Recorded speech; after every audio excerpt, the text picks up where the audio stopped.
নয়াদিল্লিতে গাড়ি বিস্ফোরণের ঘটনাকে সন্ত্রাসী হামলা ঘোষণা ভারতের। জড়িতদের ধরতে সর্বোচ্চ অগ্রাধিকারের নির্দেশ মোদির। ইসলামাবাদে হামলার ঘটনায় আটক এক। গাজার ইয়েলো লাইন যেন মৃত্যু ফাঁদ, আবারও ইসরায়েলি হামলায় ফিলিস্তিনি নিহত। যুদ্ধবিরতি টিকিয়ে রাখতে যৌথ উদ্যোগ মিশর তুরস্কের। চুক্তির দ্বিতীয় ধাপ নিয়ে আলোচনা। ইউক্রেনের খার্কিভে ব্যাপক ড্রোন হামলা রাশিয়ার। অভিযানের মুখে জাপরিজিয়ায় পিছু হটেছে জেলেনস্কি বাহিনী। ভেস্তে যাওয়া শান্তি আলোচনা ফের শুরুর ইঙ্গিত মস্কোর।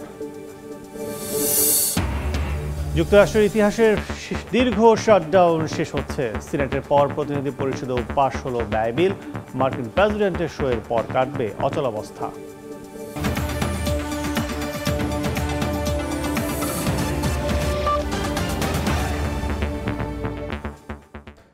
আন্তর্জাতিক সময়ের সঙ্গে আছি আমি কাজল আব্দুল্লাহ।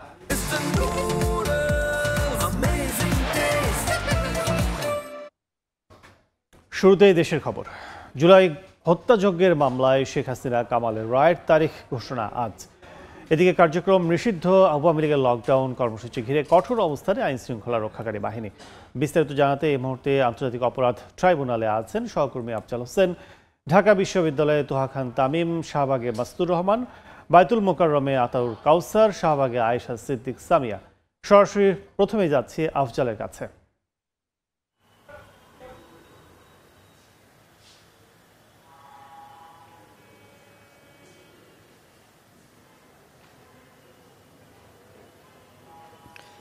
জুলাই আগস্টের হত্যাযজ্ঞের মামলায় শেখ হাসিনা, আসাদুজ্জামান খান কামাল এবং চৌধুরী আবদুল্লাহ আল মামুনের রায়ের দিন কবে সেটি জানাবেন আন্তর্জাতিক অপরাধ ট্রাইব্যুনাল ১। এরই মধ্যে ট্রাইব্যুনাল ঘিরে যে ধরনের নিরাপত্তা ব্যবস্থা নেওয়া দরকার সব ধরনের ব্যবস্থাই নেওয়া হয়েছে। ট্রাইব্যুনালের গেটের সামনে সেনাবাহিনীর সদস্যরা যেমন রয়েছেন, পুলিশ সদস্যরা রয়েছেন এবং একই সঙ্গে ট্রাইব্যুনালের ঢুকতে যে মাজার গেট রয়েছে সেখানে বিজিবি সদস্যদের উপস্থিতিও লক্ষ্য করা গেছে। আর যেটি বলে রাখি যে আজকে কোর্ট কখন বসবে সেটি আমরা এখনও পর্যন্ত নিশ্চিত হইনি।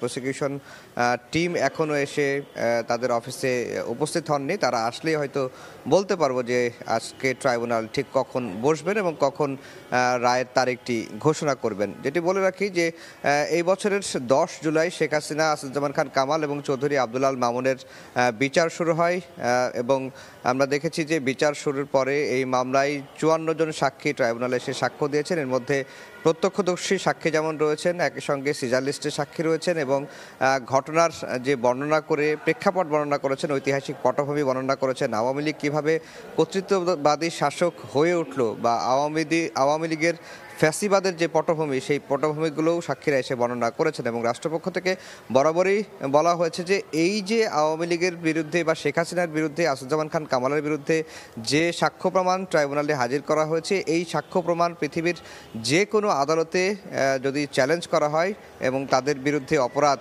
প্রমাণিত হবে এবং অকাট্য দলিল হিসাবেই ট্রাইব্যুনালের প্রসিকিউশন সাক্ষ্য প্রমাণের বিষয়গুলোকে উল্লেখ করছেন।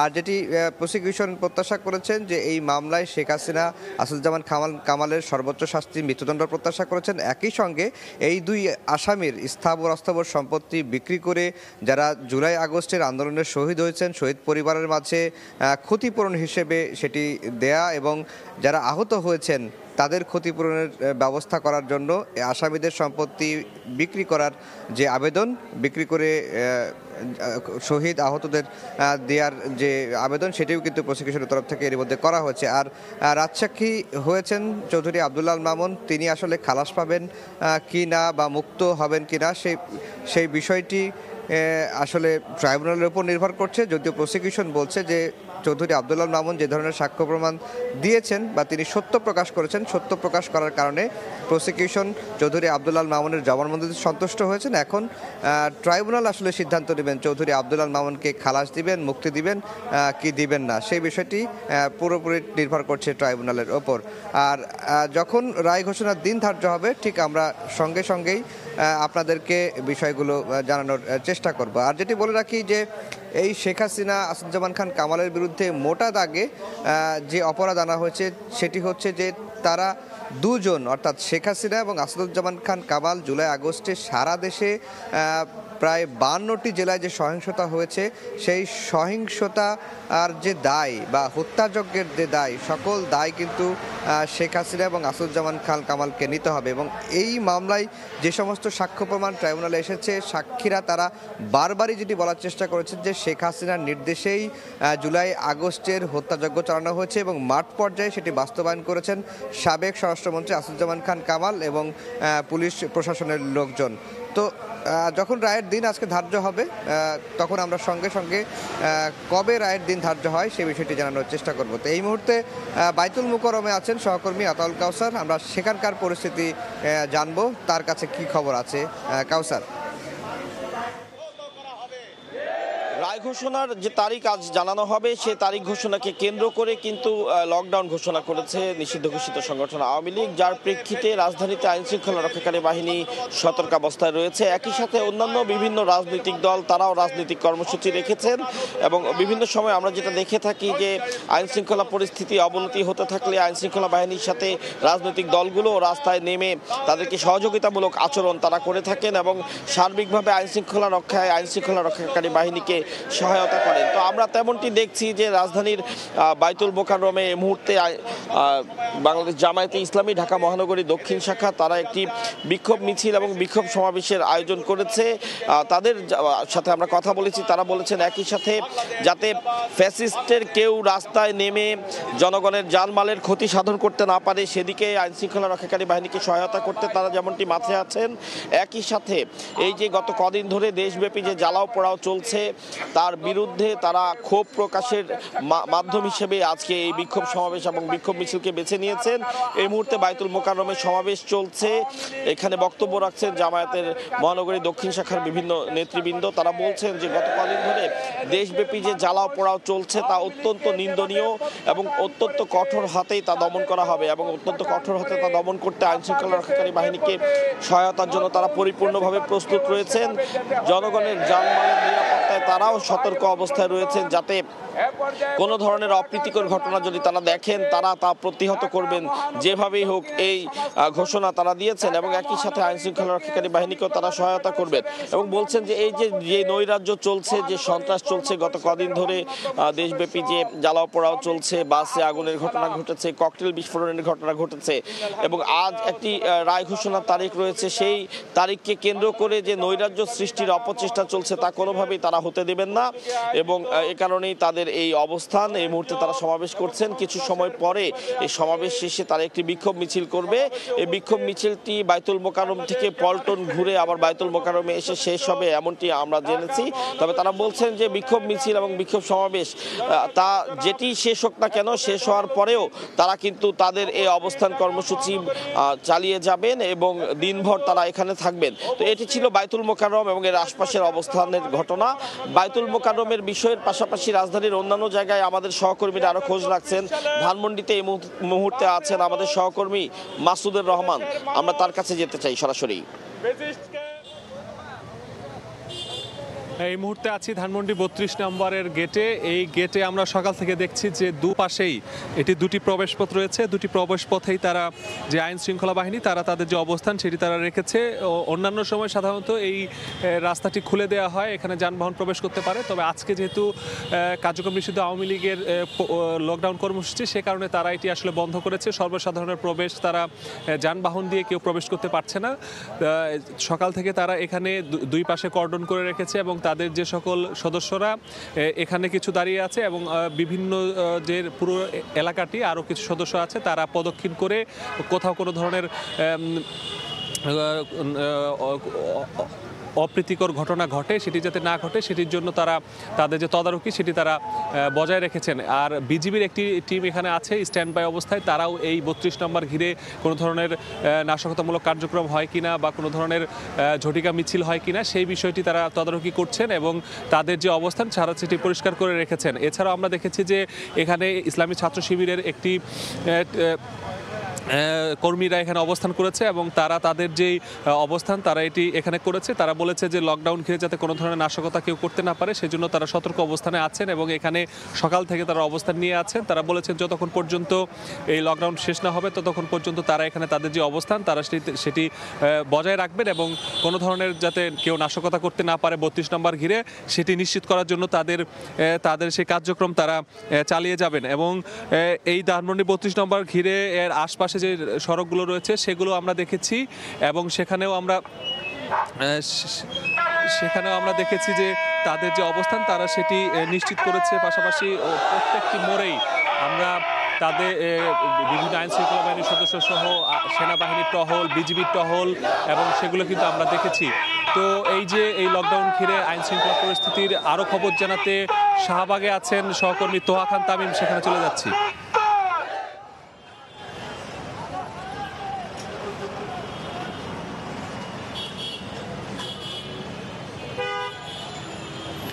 রাজধানীর অত্যন্ত গুরুত্বপূর্ণ একটি সড়ক এই যে এলাকা, সেই এলাকাটি শাহবাগ মোড় এবং শাহবাগ মোড়ে আমরা লক্ষ্য করছি যে অন্যান্য স্বাভাবিক দিনের তুলনায় যে ধরনের যানবাহন, মানুষের আনাগোনা, সাধারণ মানুষের চলাফেরা থাকে সেই মানুষের চলাফেরায় আমরা লক্ষ্য করছি এবং লক্ষ্য করছি যে এখানে যাত্রীবাহী পরিবহন, গণপরিবহন রয়েছে, পাশাপাশি ব্যক্তিগত যে সেই ব্যক্তিগত যানবাহন রয়েছে, পাশাপাশি মানুষের যে চলাফেরা সেটিও কিন্তু আমরা লক্ষ্য করছি। এছাড়া আইনশৃঙ্খলা বাহিনীর এখানে বর্ডার গার্ড বাংলাদেশ বিজিবির উপস্থিতি লক্ষ্য করছি, অন্যান্য যে আইনশৃঙ্খলা বাহিনীর সদস্য তারাও কিন্তু রয়েছেন। পাশাপাশি এখানে বিভিন্ন রাজনৈতিক দলের যে নেতাকর্মী তারাও কিন্তু রয়েছেন।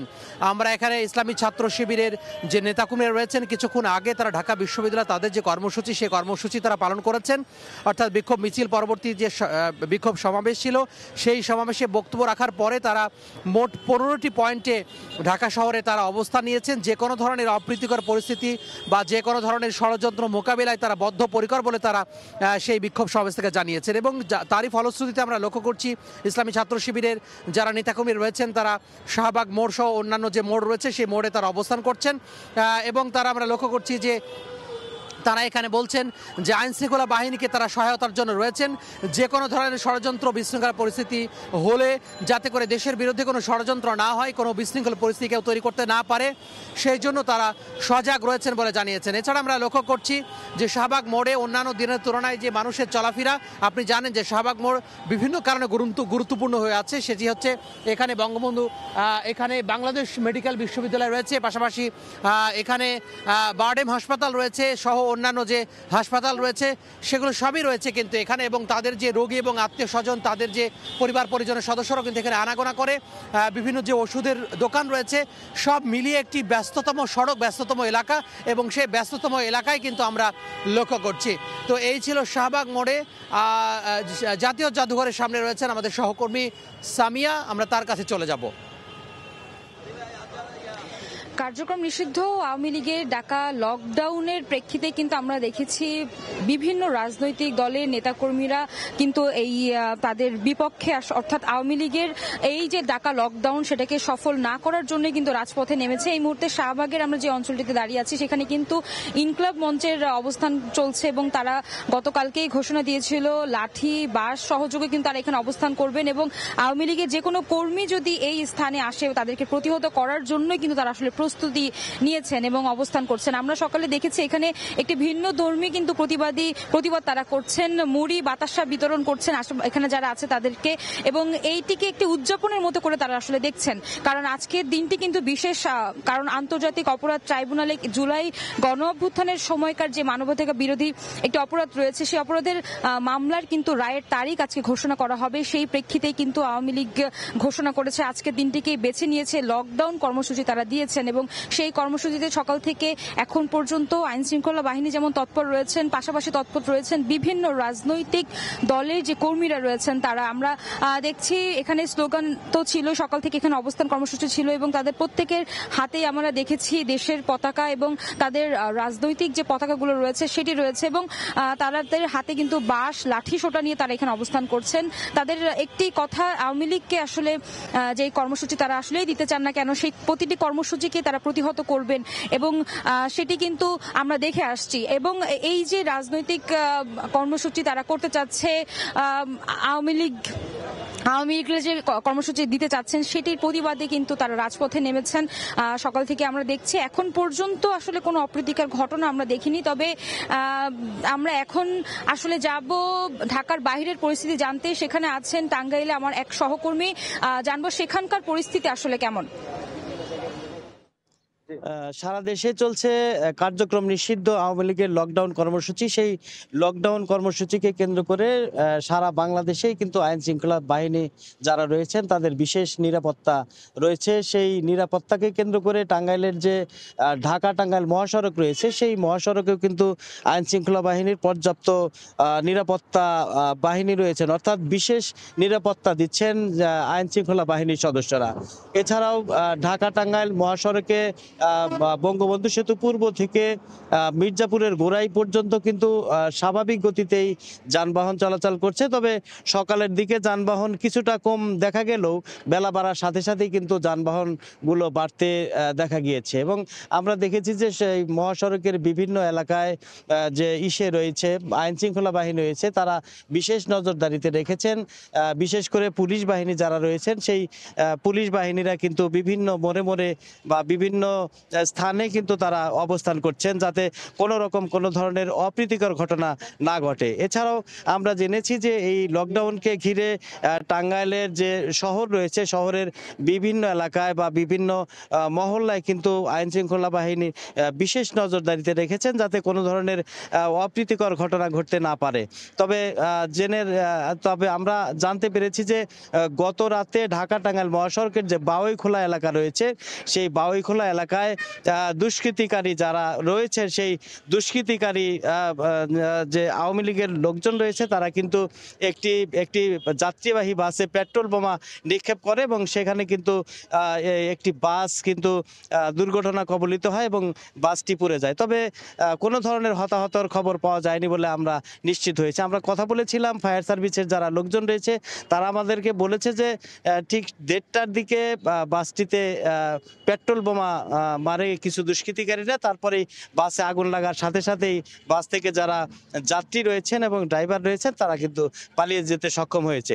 তো এই ছিল আসলে ঢাকা টাঙ্গাইল মহাসড়কে লকডাউনের বিস্তারিত খবর। আমরা চলে যাচ্ছি চট্টগ্রামে শফিকের কাছে। সহকর্মী শফিক জানাবেন সেখানকার বিস্তারিত। চট্টগ্রামে বিভিন্ন যে মোড় রয়েছে এবং প্রবেশ পথ রয়েছে সেখানে পর্যাপ্ত পরিমাণ আইন শৃঙ্খলা বাহিনী রাখা হয়েছে। আমি এই মুহূর্তে টাইগার পাস রয়েছে সেখানেও কিন্তু যে টহল দিচ্ছে পুলিশের দল। আপনারা জানিয়ে রাখি এই 13 নভেম্বর উপলক্ষে কিন্তু চট্টগ্রামে 2 প্লাটুন বিজিবি মোতায়েন করা হয়েছে এবং সেই বিজিবি পাশাপাশি তারা এই যে বিভিন্ন দলের পক্ষ থেকে বিশ্বনগরে জামাত ইসলামের পক্ষ থেকে Muradpur, oxygen, new market, Bahaddar সহ বিভিন্ন জায়গায় টহল দেওয়া হচ্ছে এবং এনসিপি পক্ষ থেকে এবং এই যে জুলাই ঐক্যের পক্ষ থেকে গতকালও কিন্তু লাঠি মিছিল বের করা হয়েছে এবং আজকেও কিন্তু বিভিন্ন মোড়ে মোড়ে অবস্থান করছে।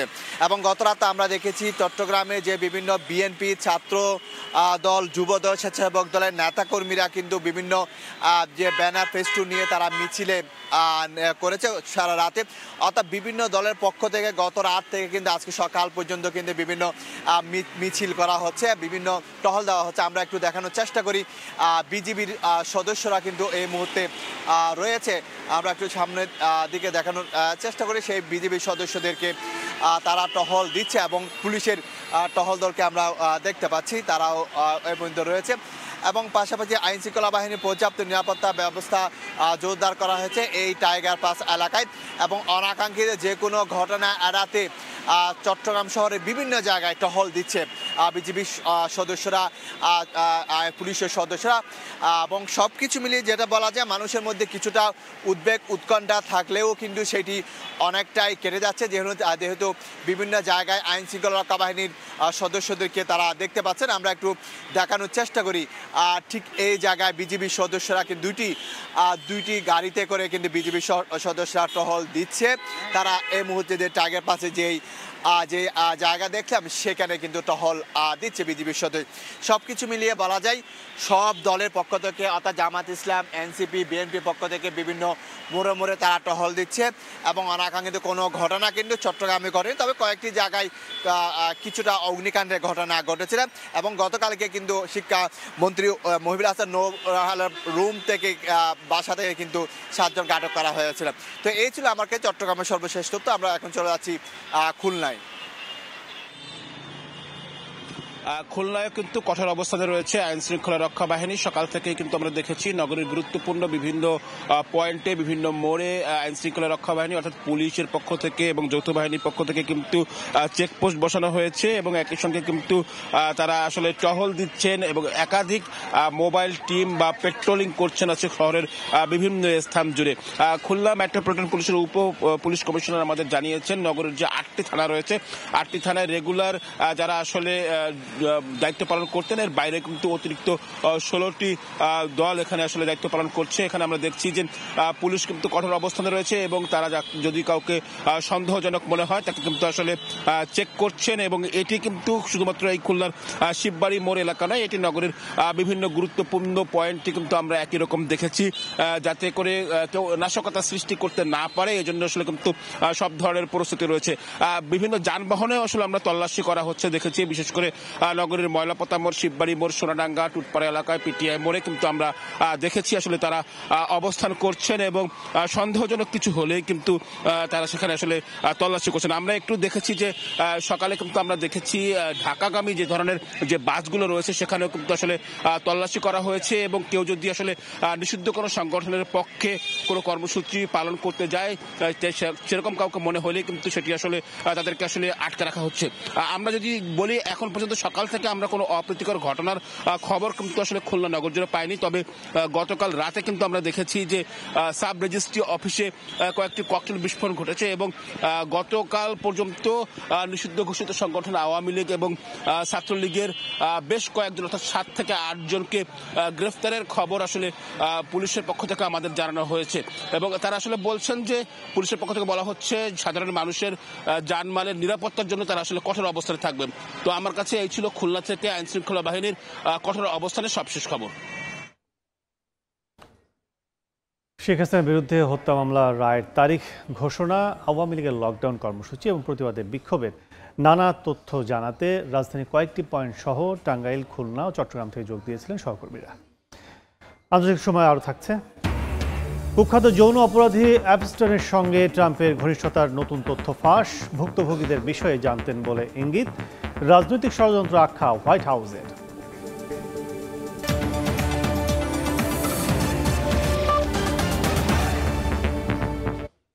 নয়াদিল্লিতে গাড়ি বিস্ফোরণের ঘটনাকে আনুষ্ঠানিকভাবে সন্ত্রাসী হামলা হিসেবে ঘোষণা দিয়েছে ভারত সরকার।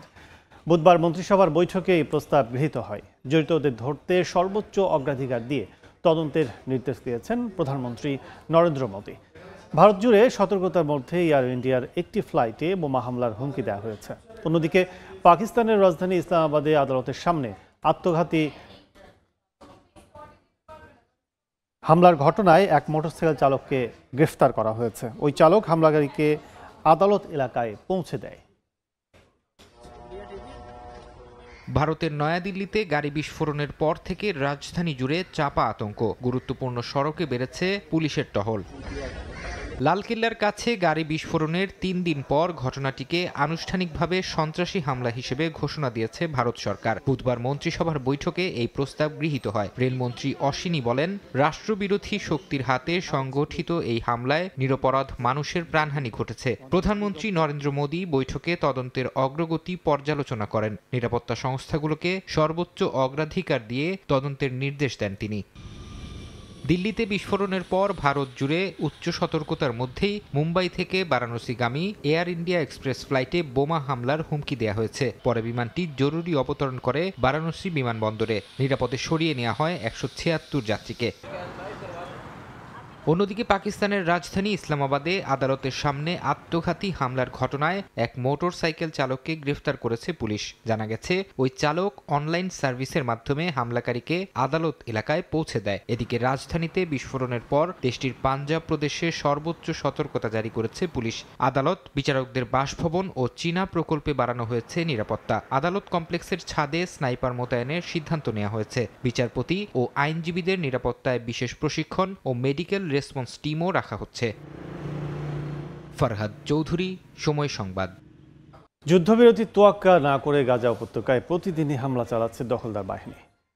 বুধবার খান ইউনিসের কাছে ইসরায়েলি হামলায় প্রাণ গেছে আরও এক ফিলিস্তিনির। এমন পরিস্থিতিতে গাজায় যুদ্ধবিরতি টিকিয়ে রাখতে যৌথ উদ্যোগ নিচ্ছে মিশর, তুরস্ক।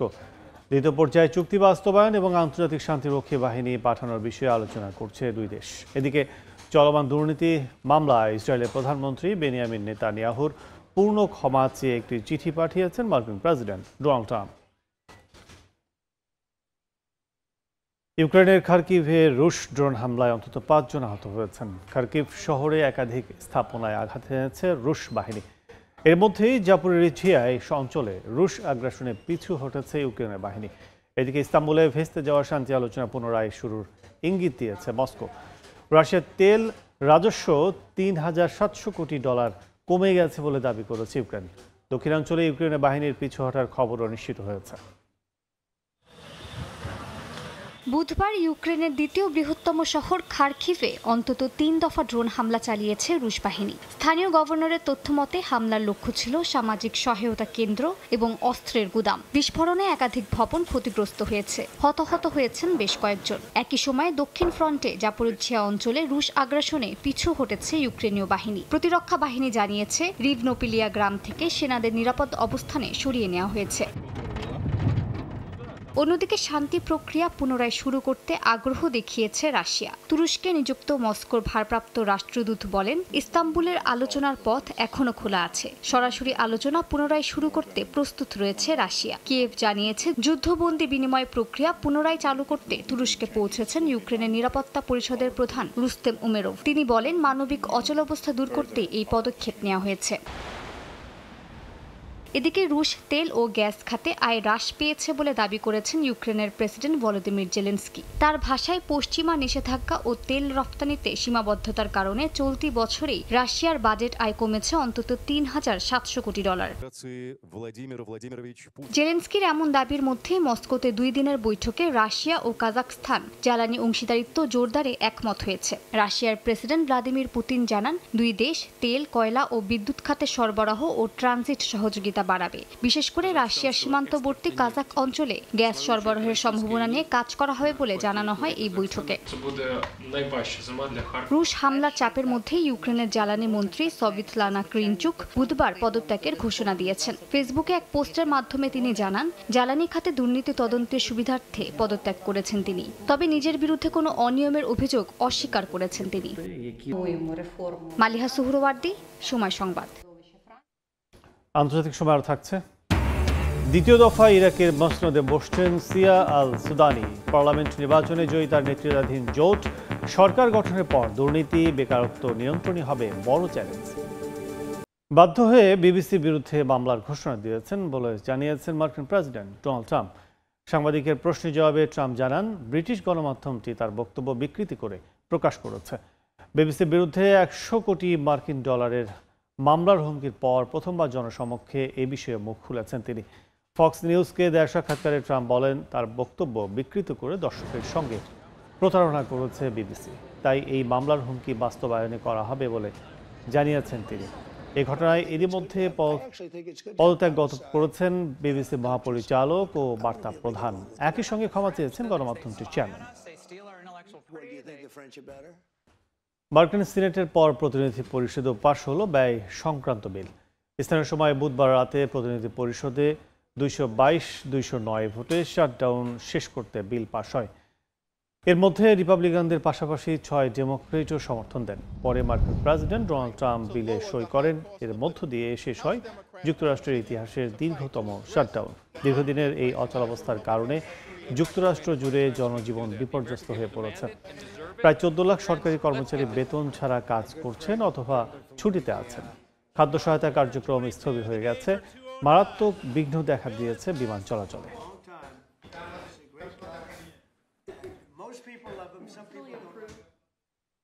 কুখ্যাত যৌন অপরাধী জেফ্রি এপস্টিনের সঙ্গে ট্রাম্পের ঘনিষ্ঠতার নতুন তথ্য ফাঁস করলেন মার্কিন প্রতিনিধি পরিষদের ডেমোক্র্যাট সদস্যরা। বুধবার প্রকাশিত ইমেইলে ইঙ্গিত দেওয়া হয়েছে যে ট্রাম্প এপস্টিনের যৌন নির্যাতন ও ভুক্তভোগী নারীদের বিষয় জানতেন। তবে হোয়াইট হাউস এই অভিযোগ প্রত্যাখ্যান করে জানিয়েছে এই ইমেইলগুলো প্রেসিডেন্ট ট্রাম্পের কোনো ভুল প্রমাণ করে না। উনি এটিকে ডেমোক্র্যাটদের একটি ভুয়া প্রচারণা বলে আখ্যা দিয়েছেন। লিভিট বলেন, এটি ট্রাম্পকে রাজনৈতিকভাবে আঘাত করার চেষ্টা। লিবিয়া উপকূলে অভিবাসন প্রত্যাশীদের বহনকারী একটি নৌকা ডুবে অন্তত 42 জনের মৃত্যুর আশঙ্কা করা হচ্ছে। জাতিসংঘ জানিয়েছে 6 দিন ভেসে থাকার পর মাত্র 7 জনকে জীবিত উদ্ধার করা সম্ভব হয়। জাতিসংঘের আন্তর্জাতিক অভিবাসন সংস্থার এক বিবৃতিতে জানায়, নিখোঁজ 42 অভিবাসন প্রত্যাশীর সবাই মারা গেছেন বলে ধারণা করা হচ্ছে। তাদের মধ্যে 29 জন সুদান, 8 জন সোমালিয়া, 3 জন ক্যামেরুন এবং 2 জন নাইজেরিয়ার নাগরিক। জীবিত উদ্ধার হওয়া 7 জনের মধ্যে 4 জন সুদান, 2 জন নাইজেরিয়া ও 1 জন ক্যামেরুনের নাগরিক ছিলেন। লিবিয়া কর্তৃপক্ষ বলেছে, আল বুরি তেলক্ষেত্রের কাছে 49 জন আরোহী সহ নৌকাটি ডুবে যায়। ইরাকে পার্লামেন্ট নির্বাচনে জয়ী হয়েছে বর্তমান প্রধানমন্ত্রী মোহাম্মদ সিয়া আল সুদানি নেতৃত্বাধীন জোট। স্থানীয় সময় মঙ্গলবার অনুষ্ঠিত ভোটে তার রিকনস্ট্রাকশন অ্যান্ড চেঞ্জ ভোট পেয়েছে 13 লাখ, যা বিরোধী দলের চেয়ে প্রায় 3,70,000 বেশি। বুধবার নির্বাচন কমিশন ফলাফল ঘোষণা করে জানায়, এবার 56% ভোটারের উপস্থিতি ছিল। আল সুদানি একে রাজনৈতিক ব্যবস্থার প্রতি আস্থা পুনরুদ্ধারের প্রমাণ বলে আখ্যা দিয়েছেন। ইরাকের 329 আসনে পার্লামেন্টে কোনো দলই একক সংখ্যাগরিষ্ঠতা না পাওয়ায় সরকার গঠনে জোট গড়ায় আলোচনার দিকেই এগোতে হবে দলগুলোকে। 2003 সালে মার্কিন আগ্রাসনের পর এটি ছিল দেশটির 6ষ্ঠ নির্বাচন। নতুন সরকারকে দুর্নীতি, বেকারত্ব, শিক্ষা ও স্বাস্থ্য ব্যবস্থার অব্যবস্থাপনা মোকাবেলা করতে হবে। দক্ষিণ আফ্রিকায় প্রবাসী বাংলাদেশিদের জন্য জাতীয় পরিচয়পত্র তৈরি ও ভোটার নিবন্ধন কার্যক্রম উদ্বোধন করেছে বাংলাদেশ দূতাবাস। এই উদ্যোগের মধ্য দিয়ে প্রথমবারের মতো দক্ষিণ আফ্রিকায় বসবাসরত প্রবাসী বাংলাদেশিরা আসন্ন জাতীয় সংসদ নির্বাচনে পোস্টাল ব্যালটে ভোট দিতে পারবেন। বাংলাদেশ নির্বাচন কমিশন ও পররাষ্ট্র মন্ত্রণালয়ের যৌথ উদ্যোগে প্রিটোরিয়ার দূতাবাস প্রাঙ্গণে এই কার্যক্রমের উদ্বোধন করেন রাষ্ট্রদূত শাহ আহমেদ শফিক। অনুষ্ঠানে প্রবাসী বাংলাদেশি, সাংবাদিক এবং দক্ষিণ আফ্রিকা বিএনপি নেতাকর্মীরা উপস্থিত ছিলেন। রাষ্ট্রদূত জানান, আগামী 16 নভেম্বর থেকে দেশটিতে বসবাসরত প্রবাসীরা পাসপোর্ট ও জন্ম নিবন্ধনের অনলাইন কপি নিয়ে দূতাবাসে গিয়ে ভোটার হিসেবে নিবন্ধন করতে পারবেন। আন্তর্জাতিক সময়ের শীর্ষ সংবাদগুলো জানিয়ে দিচ্ছে আরেকবার। নয়াদিল্লিতে গাড়ি বিস্ফোরণের ঘটনাকে সন্ত্রাসী হামলা ঘোষণা ভারতের। জড়িতদের ধরতে সর্বোচ্চ অগ্রাধিকারের ঘোষণা মোদির। ইসলামাবাদে হামলার ঘটনায় আটক 1। গাজার এয়ারলাইন যেন মৃত্যু ফাঁদ। আবারও ইসরায়েলি হামলায় ফিলিস্তিনি নিহত। যুদ্ধবিরতি টিকিয়ে রাখতে যৌথ উদ্যোগ মিশর তুরস্কের। চুক্তির দ্বিতীয় ধাপ নিয়ে আলোচনা। এবং যুক্তরাষ্ট্রের ইতিহাসে দীর্ঘ শাটডাউনের অবসান। সিনেটের পর প্রতিনিধি পরিষদেও পাশ হয়েছে ব্যয় বিল। সই করেছেন মার্কিন প্রেসিডেন্ট ডোনাল্ড ট্রাম্প।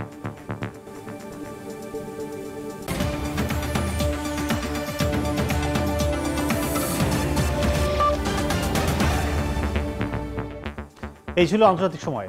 এরপর সকাল 10টার সময় সংবাদের সঙ্গে থাকবেন মনির হোসেন। ধন্যবাদ কাজল আপনাকে। সকাল 10টার সময় সংবাদ নিয়ে আসছে কিছুক্ষণ পর, সঙ্গেই থাকুন সময়ের।